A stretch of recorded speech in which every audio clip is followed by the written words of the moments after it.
Howdy all, I'm Adam Renaissance Nerd, and we're back with more Ncuti Who Season 2, Episode 4, Lucky Day. I don't know how lucky a day it is because we had to watch this stuff, but I will say this. This is the best episode of the season. I know. I actually said that. You want to know why? Because Ncuti's not in it. He's in it for all of 5 minutes. We got a repeat of last season where he appears, then he's gone. And he comes back, and it's like he didn't even matter. Because guess what? He didn't matter. And what does it say for you when your most compelling episode, 4 episodes into the season, doesn't have your main character? It means your main character is shit. But unfortunately, that also means the streak is officially over. I got it wrong when we did Lux, but today I am right. Ncuti wasn't in it enough to cry. So the crying streak is over. The crying doctor is done. I'm hoping next week, likely, we'll get a few tears. But this week, he wasn't in enough. But he was at the end, and I'll wait till the end to get to that. It's not controversial, but it makes you constipated because you think he's going to do something, and then you get no action. Anywho, so this was the Ruby episode. Ruby Sunday is back, everybody, and here's why this episode actually had some meat to it. I'm going to say this. I'm going to be somewhat positive about this because this is something that the series sometimes doesn't get back to. It does go to it, but it really doesn't dwell on it too often, and sometimes it's necessary, especially when you have a young companion, former companion, like Ruby.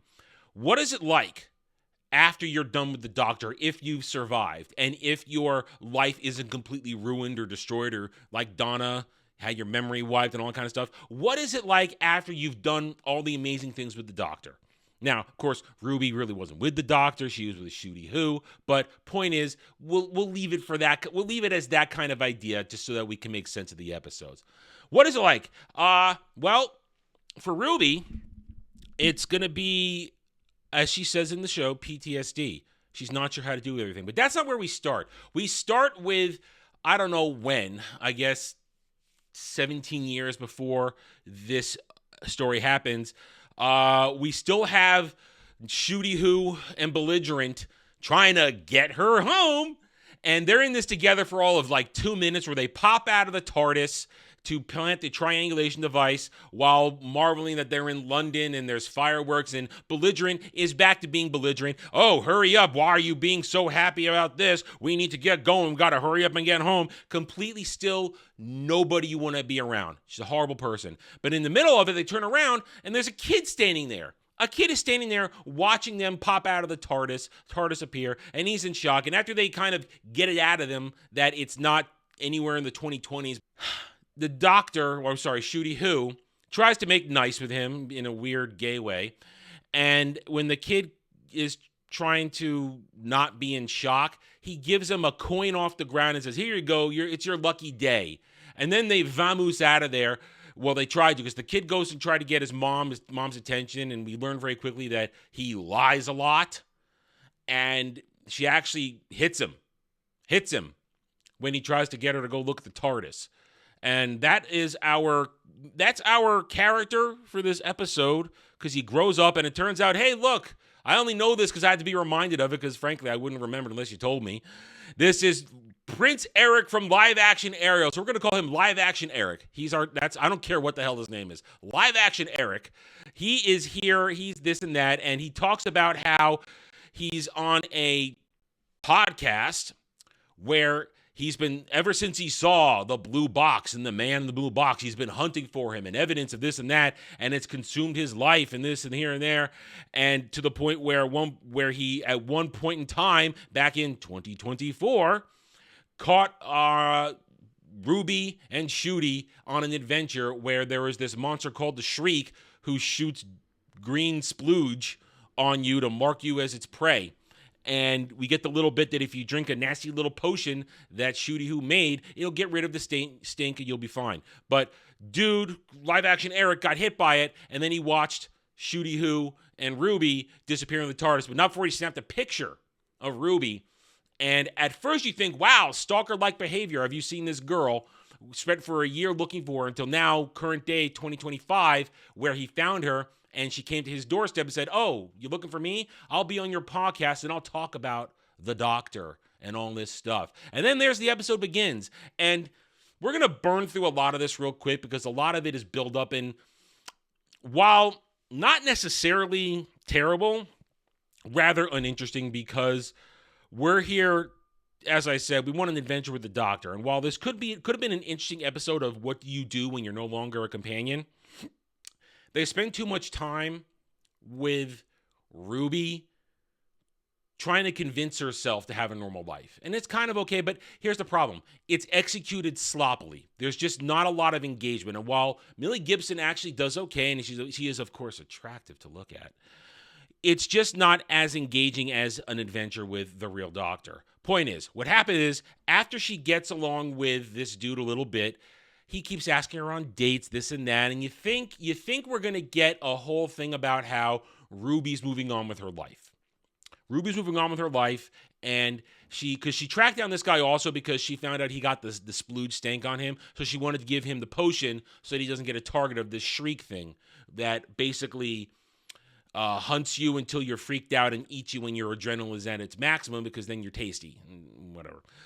Right, so we go through what is clearly a couple of months of courting, and suddenly he decides to take her to his hometown. And of course, we saw Ruby's family and all that. Boring ass shit. Nobody cares. And they go to his hometown, and she's regaling them all with her stories and this and that, and his friends are telling her stories. And while you're there, you see the lights flickering, which is the telltale sign that one of these shriek creatures is coming after their prey. And Ruby's feeling, oh, I've got PTSD. I don't know what's going on. She calls up Kate Lethbridge-Stewart over at UNIT, who apparently now we learn that Ruby works for UNIT, which is kind of, I guess, what UNIT does now. As we learned during the specials, they hire former companions who have survived. And what happens is she basically gets talked down by Kate saying, listen, I know this is what it's like when you're done with the doctor. You got to readjust to life. You got to figure out how to move on and this and that. And I'm here for you. And that's nice. There's some good Ruby-Kate relationship stuff here where she's another surrogate mother for her, another strong, powerful influence that allows her to guide her through this maze, this maelstrom, sometimes this fog of war that is life with the doctor. Anyway, so after she thinks everything is okay, she goes back inside, but then suddenly the lights really go out, and they hear roaring, and suddenly dude says, I never took the potion, which is the truth. He never took the potion. And he says, oh, this is my fault, because I wanted to be brave like the doctor. I wanted to show you I could be like him. And in that moment, at this moment, we're almost halfway through the episode. And this is where I realized there is no Ncuti in this episode. No Ncuti who. He's gone. What happens is, what I thought was happening was that we were going to have a lame kind of beta male thing as I want to be like the doctor, blah, blah, blah, and Ruby and him were going to go on a little adventure, and it was going to be about Ruby finding her own inner strength to solve these problems and find a way to move on from the doctor. But no, that's not what happened. After what they think is more of these shriek creatures killing people, it turns out because Ruby calls in the cavalry, she calls in UNIT, full-on strike team, Kate herself with wheelchair chick. They brought back the wheelchair chick. She comes out to the area with everybody. They're gonna take care of business. They think, all right, we're gonna get some UNIT action. It's gonna actually be pretty cool here. I'm actually thinking, oh damn, this might actually be fun. But no, it turns out that they aren't these shriek characters. It's two dudes in a costume, and it turns out that live-action Eric, it was all a lie. He's of a group. He's head of a group called Think Tank, who exists to prove the lies of UNIT that there are no aliens and monsters and things in the dark, and that they're wasting everybody's money. And it took me a while. I had to think about where are they going with this angle. And I'll tell you where I think we've gone when we reach the end of the episode. Okay, I don't want to stall because I want to get through this. And and apparently everything he did was a lie in terms of trying to romance Ruby and be her boyfriend and give her a new life and this, that. And that actually hit because, like, wow, you just broke her heart, you son of a bitch. So immediately we don't like this guy. We're not supposed to like this guy. So he breaks Ruby's heart, and suddenly they're live streaming all over the place, so Unit can't do anything. And now we go through another 15 minutes of learning that now Think Tank has destroyed the reputation of Unit, calling everything they do a hoax, so much so that the British government's going to pull funding. They can't keep the beasties on lockdown anymore because they've got the Shriek they caught last time still there. That's an important point. And now they're freaking out because they don't know what to do. And it turns out that once upon a time, live action Eric tried to get a job at Unit, and Kate didn't remember him at the moment, but he tried to get a job. He got rejected. We don't like you, because to Kate's term later, she wrote down in her notes, "I don't trust him." So eventually it gets to a head where this dude doxes all of Unit, where Ruby and her family can't live in their flat anymore. Everybody's being having shit thrown at them in their cars. They're being harassed all over the place. And finally, what happens is everybody's at Unit, and they're trying to figure out what to do. How do we stop this? And they think there must be an inside man. There's no way that live action Eric has this kind of info without an inside man. It turns out one of the assistants was his mole. And in that moment, he's letting live action Eric into Unit.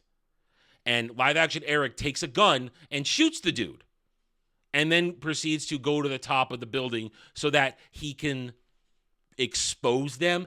This is the problem now, where this starts to kind of fall apart. This guy believes everything is a hoax from the doctor, because he didn't get picked up by the doctor when he was a kid. He didn't get allowed in Unit, this and that.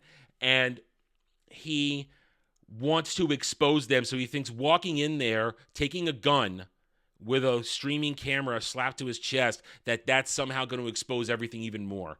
Problem is, he doesn't account for the fact that Kate Lethbridge Stewart is not the doctor. And she actually does exactly what I knew she was going to do. After a lot of drawn-out yammy about why you're doing this, just stop, where everybody's insulting everybody back and forth. It's very childishly written. Kate Lethbridge Stewart releases the Shriek, which marked him a year ago, and basically makes him bend the knee. And the last second when it's going to eat him, after he's begging for his life to make it stop, Ruby shocks it, and you think it's down. But then he gets back up and starts being a bitch again, and right away the thing bites his arm. It bites his arm, and then it cuts away. Then we could pick up a few days later, and now because his attack was live streamed, it flips the narrative around, and now there's Hot Taser Lady is one of the hashtags, because Ruby Sunday, Millie Gibson, is actually really freaking hot. And now here's the problem, though. Ruby is now at a crossroads. She realizes she's not in a really good place at all. She suffers PTSD from being with a doctor. She's hypersensitive to everything. She always thinks there's a problem. Even when there is a problem, she doesn't see it's a problem with this dude. She just wanted to have a normal life. So she needs to get away from everything. And Kate says, that's fine. You go take a break, because dude's in jail. He's not going anywhere. And then we go to live action Eric in jail. And he's sitting there. He's got his arm's been reattached with a metal thing. And suddenly he gets teleported into the retardus. First of all, correct me if I'm wrong. Remember, not perfect on every little ability that the TARDIS has. I don't remember the TARDIS having Beam Me Up Scotty. I don't remember it having teleportation abilities, transporter abilities. I don't. So, because, wow, that would come in handy in so many situations if it did. So the retardus beams him up, and here comes old Ncuti in this really, really gay outfit, very gay man outfit. And he proceeds to almost give a doctor speech. And here's where I talked about earlier, constipated. He gives a doctor speech even though he didn't do shit this episode. About how you're special for all the wrong reasons. You're this and that. You hurt my friends, and you want to do nothing but lie and cheat and steal and hurt people and this and that. And I work so hard to protect everything. Dude, you haven't protected shit. Ncuti who hadn't done shit. And he's not the Doctor. He's a clone.